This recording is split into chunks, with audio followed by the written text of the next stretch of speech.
Bienvenue dans ce bulletin consacré à l'actualité internationale sur IGFM. Voici le sommaire.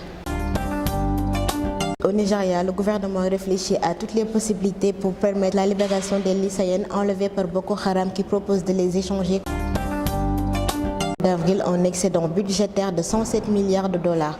Selon des données publiées lundi par le département du Trésor qui suggère que le gouvernement fédéral est bien parti pour réduire le déficit sur l'ensemble de l'exercice fiscal 2013-2014. Le Tchad ferme sa frontière avec la République centrafricaine en raison des violences qui ont fait des milliers de morts dans ce pays et contraint près d'1 million d'habitants à fuir. Mogadiscio, l'explosion d'une voiture piégée lundi près d'un café de Baidoa dans le sud de la Somalie a fait 12 morts dont plusieurs militaires, a annoncé la police somalienne. Le développement, c'est tout de suite. Le gouvernement du Nigeria envisage toutes les options en vue de libérer les filles et de les réunir avec leurs parents, a déclaré lundi Mike Omeri, directeur général de l'Agence nationale d'orientation, un service du ministère de l'Information au cours d'une conférence de presse. Washington a enregistré un excédent budgétaire en avril. Cet excédent est légèrement inférieur aux anticipations des économistes interrogés par Reuters qui avaient tablé sur 114 milliards de dollars. Comme les ménages ont des échéances de paiement d'impôts en avril, ce mois se caractérise généralement par un excédent. À la faveur de l'amélioration de la conjoncture aux États-Unis, les recettes fiscales ont fortement augmenté le mois dernier.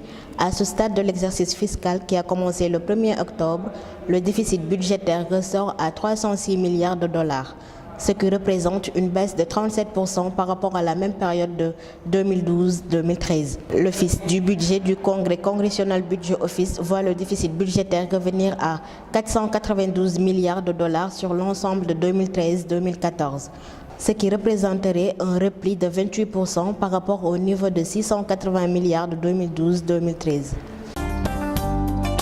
Le Tchad ferme sa frontière avec la République centrafricaine.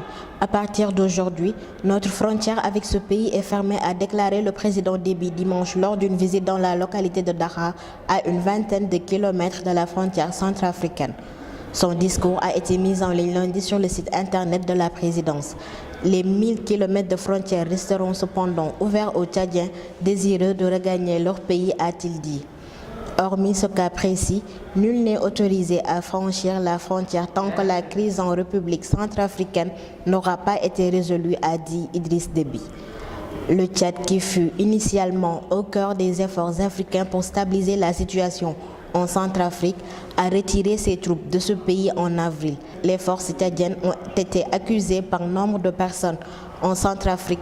Le Tchad, qui fut initialement au cœur des efforts africains pour stabiliser la situation en Centrafrique, a retiré ses troupes de ce pays en avril. Les forces tchadiennes ont été accusées par nombre de personnes en Centrafrique de s'être rangées aux côtés des rebelles musulmans de la Seleka.